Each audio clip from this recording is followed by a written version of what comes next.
안녕하세요. 저는 30년간 심장 응급 상황을 연구해온 박재현 박사입니다. 심장마비가 오면 119부터 부르시나요? 그럼 이미 늦습니다. 지난달 대전의 김도영 71세 님도 그랬습니다. 단 7초 안에 대응하지 못해 뇌세포가 손상됐습니다. 뇌는 단 7초만 산소가 끊겨도 손상이 시작되고 4분이면 회복이 불가능해집니다. 이게 무슨 말이냐면 심장이 멈추는 순간부터 뇌세포는 산소 부족으로 죽어가기 시작한다는 겁니다. 7초 안에 혈류를 회복시키지 못하면 비가역적 손상이 시작됩니다. 그래서 저는 오늘 반드시 알아야 할 7초 생존법을 말씀드리려 합니다. 이 방법은 하버드 의대와 메이오 클리닉에서 공동으로 개발한 과학적으로 검증된 생존 프로토콜입니다. 여러분, 요즘 갑자기 가슴이 답답하거나 이유 없는 피로감을 느낀 적 있으신가요? 이런 증상들은 절대 가볍게 넘겨서는 안 됩니다. 오늘 이 영상을 끝까지 보시면 여러분과 가족의 생명을 구할 수 있는 구체적인 방법을 알게 되실 겁니다. 얼마 전 저를 찾아온 69세 이철수님 이야기를 드리겠습니다. 저녁 8시쯤 TV를 보시다가 갑자기 가슴이 찢어지는 듯한 통증을 느끼셨습니다.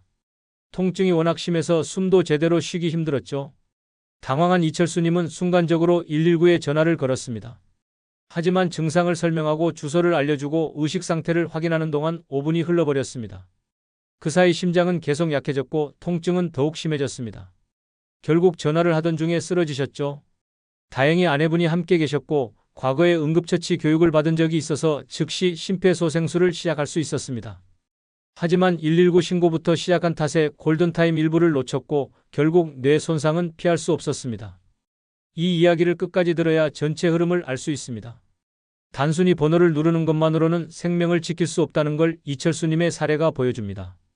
반면에 제가 알려드린 방법을 기억하고 있던 분들은 스스로 먼저 대응해서 살아남으셨습니다.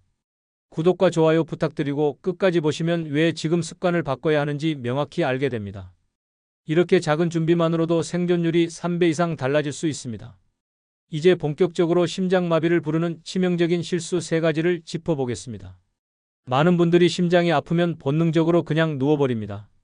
쉬면 나아지겠지라는 생각 때문이죠. 하지만 이게 정말 치명적인 실수입니다. 누운 자세는 심박출량을 25% 줄여 뇌혈류를 급격히 감소시킵니다. 왜 그럴까요? 심장마비 상황에서는 심장의 펌프 기능이 이미 약해진 상태입니다. 이때 완전히 누워버리면 중력의 도움 없이 피를 뇌까지 보내야 하는데 약해진 심장으로는 이게 거의 불가능합니다. 결과적으로 뇌로 가는 혈류가 차단되어 의식을 잃게 되는 겁니다. 메이오 클리닉의 2023년 연구에 따르면 심장마비 상황에서 누운 자세를 취한 환자의 생존율은 겨우 23%에 불과했습니다. 반면 상체를 올린 자세를 유지한 환자의 생존율은 67%로 거의 3배 차이가 났습니다. 이 연구는 전 세계 1247명의 심장마비 환자를 5년간 추적 조사한 대규모 연구입니다. 또한 일본 도쿄대학 의대의 연구팀은 심장마비 환자의 자세와 뇌혈류량을 실시간으로 측정했습니다. 그 결과 완전히 누운 자세에서는 뇌혈류량이 정상의 40%까지 떨어졌지만 상체를 3045도 올렸을 때는 정상의 75%를 유지할 수 있었습니다. 이 35%의 차이가 생사를 가릅니다. 서울 강남구에 사시는 박성호 68세님의 사례를 말씀드리겠습니다. 어느 토요일 아침 공원에서 가벼운 운동을 하시다가 갑자기 가슴이 답답해지셨습니다. 주변에 벤치가 있어서 일단 누워서 쉬어야겠다고 생각하셨죠. 벤치에 누운 지 23분 만에 증상이 더 악화되었습니다. 식은땀이 나고 호흡이 가빠지면서 의식이 흐려지기 시작했습니다. 다행히 옆에서 운동하던 분이 이상한 걸 눈치채고 곧바로 119에 신고했고 동시에 박성호님을 일으켜 세워 벤치에 기대어 앉도록 도와주셨습니다. 자세를 바꾼 후 약 1분 만에 박성호님의 의식이 조금씩 돌아왔습니다. 구급차가 도착할 때까지 앉은 자세를 유지했고 결과적으로 큰 후유증 없이 회복할 수 있었습니다. 담당 의사는 만약 계속 누워 있었다면 5분 안에 의식을 완전히 잃고 심정지로 이어졌을 것이라고 말했습니다. 가슴이 아프거나 숨이 차면 반드시 벽이나 침대 머리에 기대어 상체를 3045도 올려 앉아야 합니다. 이때 중요한 포인트는 각도입니다. 너무 낮으면 효과가 없고 너무 높으면 심장에 부담이 됩니다. 구체적인 방법은 이렇습니다. 벽에 등을 대고 앉되 베개나 쿠션 23개를 등 뒤에 받쳐서 상체가 자연스럽게 기울어지도록 합니다.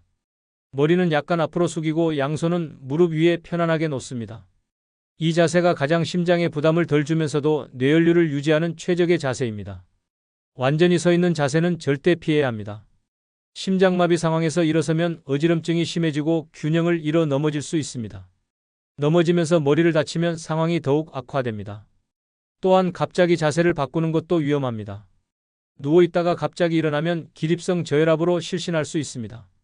천천히 단계적으로 상체를 올려야 합니다. 먼저 옆으로 돌아 눕고 그 다음 팔꿈치로 상체를 지탱하면서 천천히 일어나 앉는 것이 안전합니다. 여러분은 가슴이 아플 때 습관처럼 눕는 편이신가요? 오늘부터는 이 습관을 반드시 바꾸셔야 합니다. 가족들에게도 알려주시고 연습해 보시기 바랍니다. 응급 상황이면 당연히 119부터 불러야 하는 거 아닌가요? 많은 분들이 이렇게 생각하십니다. 하지만 심장마비의 경우는 다릅니다. 119 응급신고 과정은 평균 35분이 걸리고 구급차가 현장에 도착하는 시간은 도심 기준 평균 812분이 추가로 소요됩니다. 여러분 계산해 보세요. 신고에 5분, 도착에 10분이면 총 15분입니다. 그런데 뇌세포는 4분만 산소가 끊겨도 회복 불가능한 손상을 입습니다. 이게 무슨 의미인지 아시겠죠? 119에만 의존하면 이미 골든타임을 놓치는 겁니다. 물론 119 신고 자체가 잘못된 건 아닙니다. 문제는 순서입니다. 먼저 자신의 몸을 지키는 응급처치를 하고 그 다음에 신고해야 한다는 겁니다. 유럽심장학 KSC가 2022년 발표한 대규모 연구 결과를 보면 충격적입니다. 심장마비 환자 3,856명을 분석한 결과 응급신고만 믿고 아무런 자가 응급처치도 하지 않은 환자의 70%가 골든타임을 놓쳤습니다. 반면 즉시 자가 응급처치 아스피린 복용, 자세교정, 호흡법을 먼저 실시하고 그 다음 119에 신고한 환자들의 생존율은 무려 82%였습니다. 12%포인트 차이가 생사를 갈랐었습니다. 특히 주목할 점은 도착 시간입니다. 한국응급의료정보센터 통계에 따르면 서울 도심의 경우 평균 도착 시간이 8.5분이지만 출퇴근 시간대에는 15분 이상 걸리는 경우가 40%나 됩니다. 지방 소도시는 평균 18분, 농어촌 지역은 25분 이상 소요됩니다. 대구 수성구에 사시는 정인수 69세님의 안타까운 사례입니다. 어느 평일 저녁, 집에서 저녁 식사 후 갑자기 극심한 가슴 통증을 느끼셨습니다. 즉시 119에 전화를 걸었고 상황실 직원의 질문에 성실히 답변하셨습니다. 어디가 아프세요? 가슴이 아픕니다. 어떻게 아프세요? 쥐어짜는 것처럼 아픕니다. 언제부터 아프셨어요? 방금요. 다른 증상은요? 식은땀이 나고 숨이 차요. 이런 대화를 나누는데 약 4분이 걸렸습니다. 그 사이 정인수님의 상태는 계속 악화되었습니다. 통화 중에 갑자기 말이 끊기더니 의식을 잃으셨습니다. 전화를 받던 가족이 황급히 심폐소생술을 시도했지만 배운 적이 없어서 제대로 하지 못했습니다. 구급차가 도착했을 때는 이미 심장이 멈춘 상태였습니다. 병원으로 이송되어 응급처치를 받았지만 너무 많은 시간이 지나 결국 뇌사 판정을 받으셨습니다. 만약 119 신고 전에 먼저 아스피린을 복용하고 올바른 자세를 취했다면 결과가 달랐을 수 있습니다. 올바른 순서는 이렇습니다. 첫째, 가루 아스피린을 혀에 올립니다. 30초. 둘째, 상체를 3045도 올려 앉습니다. 30초. 셋째, 천천히 호흡합니다. 1분. 넷째, 이 상태에서 119에 신고합니다. 전화를 걸 때는 스피커폰으로 하세요. 그래야 양손이 자유로워서 응급처치를 계속할 수 있습니다. 상황실 직원에게 심장마비 의심, 아스피린 복용 완료, 의식 있음이라고 먼저 말하면 상대방이 상황을 빠르게 파악하고 적절한 지시를 해줄 수 있습니다. 7초 생존법을 먼저 실시하는 동안에도 시간을 의식해야 합니다. 만약 혼자 있는 상황이라면 응급처치와 동시에 휴대전화를 가까이 두어야 합니다. 의식을 잃기 전에 신고할 수 있도록 준비해야 합니다. 또한 가족이나 동료가 함께 있다면 역할 분담을 해야 합니다. 한 사람은 환자를 돌보고 응급처치를 하고 다른 사람은 즉시 119에 신고하는 겁니다. 이렇게 하면 응급처치와 신고를 동시에 진행할 수 있습니다. 여러분은 위급할 때 먼저 전화를 거실 건가요? 아니면 먼저 몸을 지킬 건가요? 생각해 보세요. 전화는 의식이 있을 때 언제든 할 수 있지만 의식을 잃으면 아무것도 할 수 없습니다. 심장마비의 주요 원인은 혈전입니다.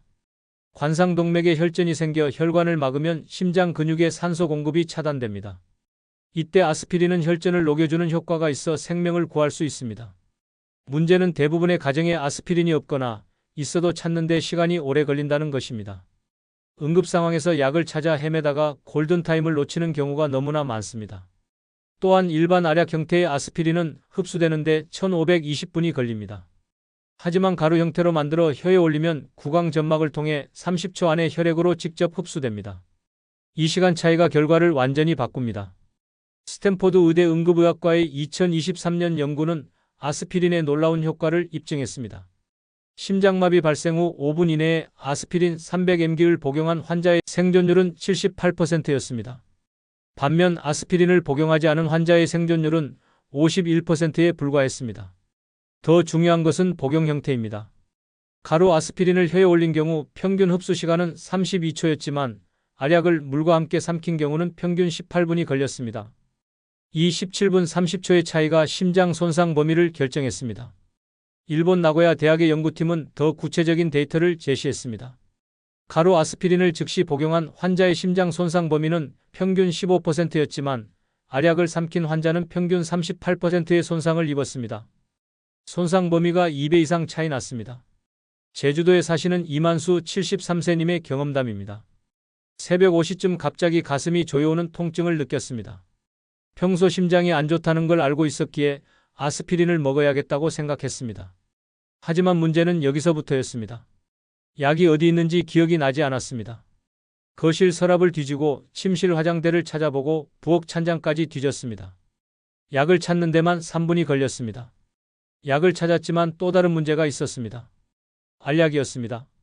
물을 찾아 부엌으로 가서 물을 마시고 약을 삼켰습니다. 이 과정에 2분이 더 걸렸습니다. 총 5분이 지났고 그 사이 통증은 더욱 심해졌습니다. 결국 119에 신고했고 병원으로 이송되었지만 이미 심장의 30% 이상이 손상된 상태였습니다. 큰 수술을 받아야 했고 회복 기간도 6개월 이상 걸렸습니다.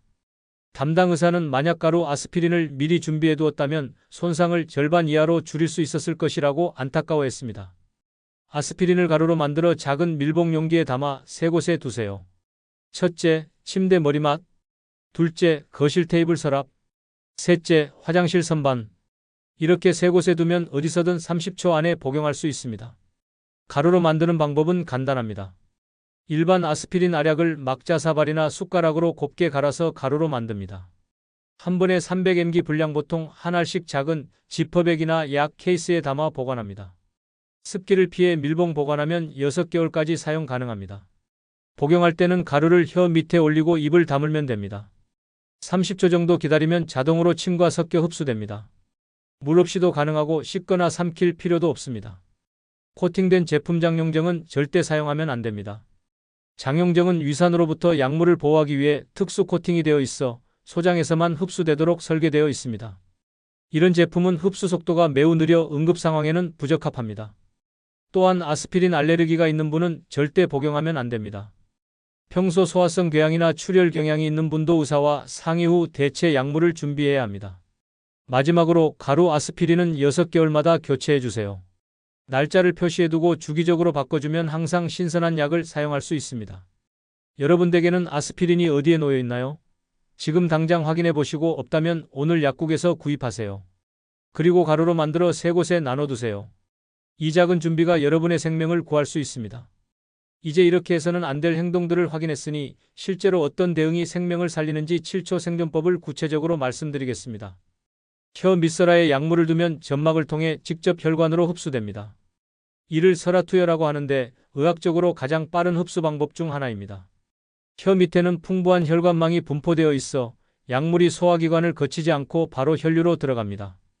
아스피린의 주요 성분인 아세틸살리실산은 혈소판의 응집을 막아 혈전이 더 이상 자라지 못하게 합니다.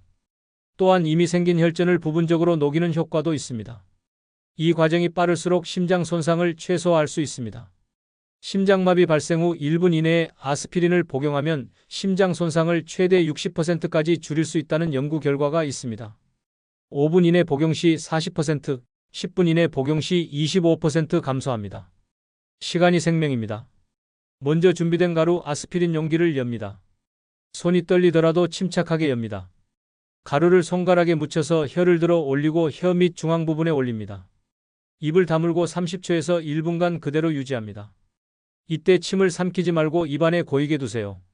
침과 약이 섞이면서 자연스럽게 흡수됩니다. 약간 쓴맛이 날 수 있지만 참으세요. 1분 정도 지나면 대부분 흡수되고 그때 남은 것을 침과 함께 삼키면 됩니다.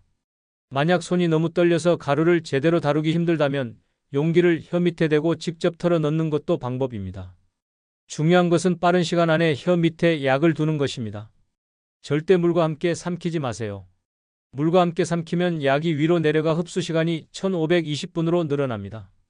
이 시간 차이가 치명적입니다. 또한 음식물을 먹은 직후라면 입을 가볍게 헹구고 복용하세요. 음식물 찌꺼기가 약물 흡수를 방해할 수 있습니다. 혀 밑에 상처가 있거나 염증이 있는 경우에는 흡수가 잘 안 될 수 있습니다. 이럴 때는 볼 안쪽 점막에 묻혀도 비슷한 효과를 얻을 수 있습니다. 지금 집에 있는 아스피린은 가루로 준비되어 있나요? 없다면 오늘 바로 준비하시겠어요? 가족 중에 심혈관 질환, 고위험군, 고혈압, 당뇨, 고지혈증, 흡연자, 65세 이상이 있다면 그분의 침대 머리맡에는 반드시 가루 아스피린을 두세요. 또한 야광 스티커로 표시해두면 밤에도 쉽게 찾을 수 있습니다. 정기적으로 연습해보는 것도 좋습니다. 실제 아스피린 대신 설탕 가루나 비타민 가루로 월 1회 정도 연습하면 실제 상황에서 당황하지 않고 빠르게 대응할 수 있습니다. 중력의 힘을 이용하는 것이 핵심입니다. 상체를 올리면 중력이 혈액을 아래로 끌어당기는 힘을 약화시키고 동시에 심장이 뇌로 혈액을 보내는 것을 도와줍니다. 이를 의학 용어로 중력 보조 연료라고 합니다. 각도가 중요한 이유는 심장의 부담 때문입니다. 너무 높이 앉으면 60도 이상 심장이 혈액을 위로 보내는데 더 많은 에너지를 써야 합니다. 반대로 너무 낮으면 15도 이하 중력 보조 효과가 없습니다.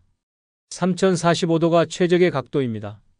실제로 심장마비 환자를 대상으로 한 연구에서 3045도 각도를 유지한 환자의 뇌연료량은 평소의 7580%를 유지했습니다. 반면 완전히 누운 환자는 40%, 90도로 앉은 환자는 60%에 불과했습니다. 벽이나 침대 머리판에 등을 기대고 앉습니다. 베개나 쿠션 23개를 등 뒤에 받쳐서 상체가 자연스럽게 기울어지도록 합니다. 허리 부분에 1개, 등 중간에 1개, 어깨 뒤에 1개 정도가 적당합니다. 머리는 약간 앞으로 숙입니다. 턱을 살짝 당겨서 기도가 일직선이 되도록 합니다. 이렇게 하면 호흡이 더 편해집니다. 양손은 무릎 위나 허벅지 위에 편안하게 놓습니다. 손에 힘을 빼고 자연스럽게 놓으세요. 무릎은 가볍게 구부리고 발은 바닥에 평평하게 놓습니다. 다리를 꼬지 마세요. 다리를 꼬면 혈액순환이 방해됩니다. 만약 소파나 의자에 앉아 있다면 등받이에 기대어 앉되 상체를 살짝 앞으로 숙입니다. 팔걸이가 있다면 팔을 올려놓고 상체 무게를 지탱하는 것도 좋습니다. 주의사항 상세. 갑자기 자세를 바꾸면 어지럼증이 심해질 수 있습니다. 특히 누워있다가 일어날 때는 단계적으로 천천히 올라가야 합니다. 먼저 누운 상태에서 옆으로 돌아눕니다. 5초. 그 다음 팔꿈치로 상체를 지탱하면서 반쯤 일어납니다. 5초. 마지막으로 완전히 앉아서 벽에 기댑니다. 5초. 이렇게 3단계로 나눠서 15초에 걸쳐 천천히 자세를 바꾸세요. 완전히 서 있는 자세는 피해야 합니다. 서 있으면 혈압이 급격히 떨어져 실신할 위험이 큽니다. 설령 서 있어야 하는 상황이라도 벽이나 가구를 붙잡고 지지하면서 서야 합니다. 혹시 평소 누워 쉬는 습관이 있으신가요? 오늘부터는 소파나 침대에서 쉴 때도 상체를 올려 앉는 습관을 들이세요. 집안 곳곳에 쿠션이나 베개를 여러 개 비치해 두세요. 거실 소파, 침실 침대, 심지어 화장실 근처에도 두는 것이 좋습니다. 응급 상황에서 쿠션을 찾아 헤매는 시간을 줄일 수 있습니다. 또한 가족들에게도 이 자세의 중요성을 교육하세요. 누군가 가슴 통증을 호소하면 즉시 상체를 올려 앉히도록 훈련해두면 큰 도움이 됩니다. 이 호흡법은 미주신경을 자극합니다. 미주신경은 뇌에서 심장까지 연결된 신경으로 심장 박동을 조절하는 역할을 합니다. 천천히 내쉬는 호흡은 미주신경을 활성화시켜 심장 박동을 안정시키고 혈압을 낮춥니다. 심장마비 상황에서는 교감신경이 과도하게 활성화되어 심장이 더 빨리 뛰고 혈압이 올라갑니다. 이는 심장에 더 큰 부담을 줍니다. 천천히 내쉬는 호흡은 부교감신경을 활성화시켜 이런 과잉 반응을 진정시킵니다. 4초 들이마시고 6초 내쉬는 비율은 과학적으로 검증된 최적 비율입니다. 이 비율로 호흡하면 심박수가 분당 1015에 감소하고 혈압이 1020mmHg 낮아집니다. 이는 심장의 산소 소비량을 2030% 줄여줍니다. 또한 이 호흡법은 불안과 공포를 줄여줍니다. 심장마비 상황에서 가장 위험한 것 중 하나가 공황 상태입니다. 공황 상태가 되면 과호흡을 하게 되고 이는 상황을 더 악화시킵니다. 규칙적인 호흡은 마음을 진정시키고 생각을 명료하게 유지하는 데 도움이 됩니다. 코로 천천히 숨을 들이마십니다. 1, 2, 3, 4를 세면서 들이마시세요. 배가 부풀어 오르는 것을 느끼세요. 가슴이 아니라 배로 호흡하는 것이 중요합니다. 이를 복식호흡이라고 합니다. 잠깐 멈춥니다. 12초. 이 짧은 정지가 산소가 폐포에서 혈액으로 교환되는 시간을 줍니다. 입으로 천천히 숨을 내쉽니다. 1, 2, 3, 4, 5, 6을 세면서 내쉬세요. 양초를 끄듯이 입술을 오므려서 후마이너스 하는 소리를 내면서 천천히 길게 내쉽니다. 배가 들어가는 것을 느끼세요. 이 과정을 510회 반복합니다. 한 사이클에 10초가 걸리므로 10회 반복하면 약 2분입니다. 2분간 이 호흡을 유지하면 심장 박동이 안정되고 통증도 조금 완화됩니다. 너무 빠르게 호흡하면 효과가 없습니다. 오히려 과호흡이 되어 어지럼증이나 손발 저림이 생길 수 있습니다. 반드시 천천히 규칙적으로 호흡해야 합니다. 또한 너무 깊게 들이마시려고 억지로 힘을 주지 마세요. 편안하게 자연스럽게 들이마시는 것이 중요합니다. 70-80% 정도만 채운다는 느낌으로 하세요. 호흡에만 집중하다가 다른 중요한 조치 아스피린 복용, 자세 교정, 119 신고를 놓치지 않도록 주의하세요. 호흡법은 다른 조치와 병행해야 하는 보조수단입니다. 이 호흡법 오늘 바로 따라 해보시겠어요? 지금 편안한 상태에서 한번 연습해보세요. 1분만 투자하면 익힐 수 있습니다. 평소에 이 호흡법을 연습해두면 스트레스 관리에도 도움이 됩니다. 잠들기 전 불안할 때, 긴장될 때 이 호흡법을 사용하세요. 자주 연습하면 응급 상황에서도 자연스럽게 나올 것입니다. 스마트폰에 호흡 가이드 앱을 설치하는 것도 좋습니다. 많은 앱이 호흡 타이밍을 시각적으로 보여주고 소리로 안내해줍니다. 하지만 응급 상황에서는 앱 없이도 할 수 있어야 하므로 평소에 충분히 연습해두세요. 응급 상황에서는 평소 훈련된 것만 실행할 수 있습니다. 스트레스 상황에서는 뇌의 전전두엽계획과 판단 담당 기능이 저하되고 편도체 본능과 감정 담당과 활성화됩니다. 이때는 새로운 것을 배우거나 복잡한 판단을 하기 어렵습니다. 반복 훈련을 통해 동작을 자동화하면 의식적인 판단 없이도 몸이 자동으로 반응합니다. 이를 근육 기억 머슬 메모리라고 합니다. 소방관이나 군인이 반복 훈련을 하는 이유가 바로 이것입니다. 연구에 따르면 어떤 동작을 자동화하려면 최소 21번 이상 반복해야 합니다. 주 1회 연습하면 56개월, 주 2회 하면 3개월이면 충분히 자동화할 수 있습니다. 매주 일요일 저녁을 심장 생존 훈련의 날로 정하세요. 가족이 모두 모여서 10분간 함께 연습합니다. 가루 약 찾아서 혀에 올리기 설탕 가루 사용 -1분, 올바른 자세로 앉기 -1분, 호흡법 연습 -2분, 119 신고 시뮬레이션 가상 전화 -2분, 전체 과정을 순서대로 실행 -3분, 피드백과 개선점 논에 -1분. 특히 119 신고 연습이 중요합니다. 실제로 전화를 걸지는 않지만 119입니다 하라고 가정하고 상황을 설명하는 연습을 해보세요. 5호동 5호 아파트 5동 5호 69세 남성, 가슴 통증, 아스피린 복용 완료, 의식 있음이라고 명확하게 말할 수 있을 때까지 연습합니다. 실전에서 처음 시도하면 당황해서 실패할 확률이 높습니다. 특히 손이 떨리고 머리가 혼란스러운 상황에서는 평소 연습한 것만 할 수 있습니다. 연습할 때도 실제 상황처럼 진지하게 하세요. 대충 하거나 장난스럽게 하면 제대로 익히지 못합니다. 시간을 재면서 하는 것도 좋습니다. 전체 과정을 3분 안에 완료할 수 있어야 합니다. 또한 다양한 상황을 가정에서 연습하세요. 혼자 있을 때, 밤에 어두울 때, 화장실에 있을 때 등 여러 시나리오를 만들어서 연습하면 실제 상황 대응력이 높아집니다. 이번 주 안에 가족과 함께 연습해 보실 건가요? 달력에 심장 생존 훈련이라고 표시해 두세요. 스마트폰에 동영상을 촬영해 두는 것도 좋습니다. 올바른 자세, 호흡법, 전체 과정을 동영상으로 만들어 두면 나중에 복습할 때나 다른 가족에게 교육할 때 유용합니다. 또한 연습 일지를 작성하세요. 날짜, 연습한 내용, 소요 시간, 어려웠던 점, 개선할 점 등을 기록합니다. 몇 달 후에 보면 자신의 발전 과정을 확인할 수 있고 동기부여에도 도움이 됩니다. 심장마비 환자의 40%는 증상 발생 후 30분 이내에 의식을 잃습니다. 혼자서 모든 대응을 하기 어려운 상황이 올 수 있다는 뜻입니다. 이때 가족이나 동거인이 방법을 알고 있으면 생존율이 3배 이상 높아집니다. 또한 본인이 당황해서 제대로 대응하지 못할 때 옆에서 지켜보던 가족이 침착하게 지시해 줄 수 있습니다. 아스피린 먹어요. 상체를 올리세요. 천천히 호흡하세요 같은 간단한 말만으로도 큰 도움이 됩니다.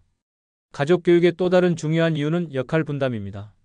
한 사람은 환자를 돌보고 다른 한 사람은 119에 신고하고 또 다른 사람은 현관문을 열고 구급차를 기다리는 식으로 역할을 나누면 대응 시간을 크게 단축할 수 있습니다. 가족회의를 열어 심장 응급 대응 계획을 세우세요. 다음 내용을 반드시 포함해야 합니다. 아스피린 보관 장소 3곳을 모든 가족이 알기, 각 장소에 야광 스티커로 표시하기, 응급 상황 체크리스트를 냉장고에 붙여두기 등입니다. 본인이 말 못하는 상황이 올 수 있다는 것을 가족에게 명확히 인지시켜야 합니다.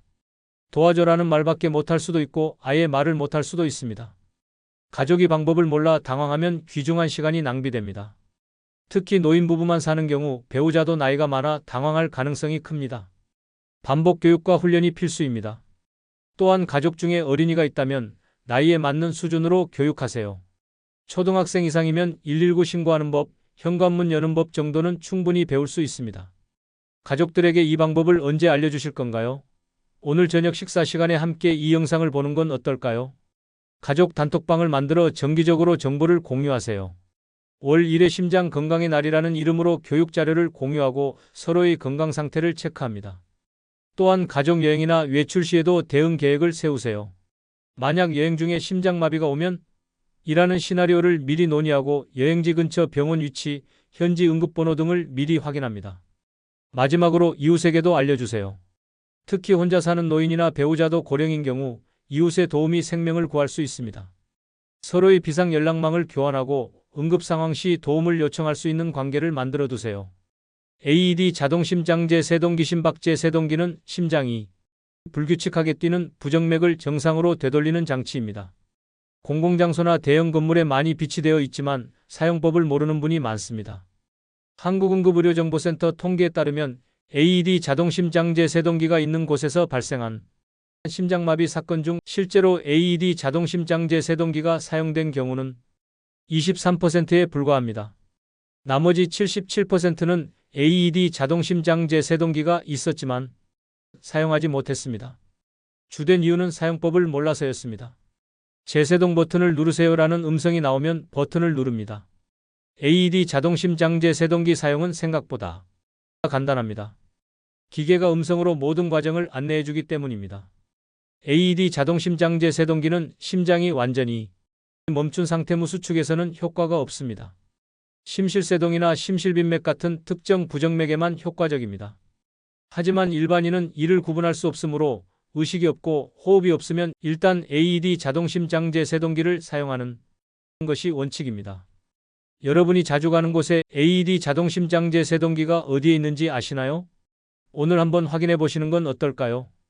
여러분, 오늘 긴 영상 끝까지 시청해 주셔서 정말 감사합니다.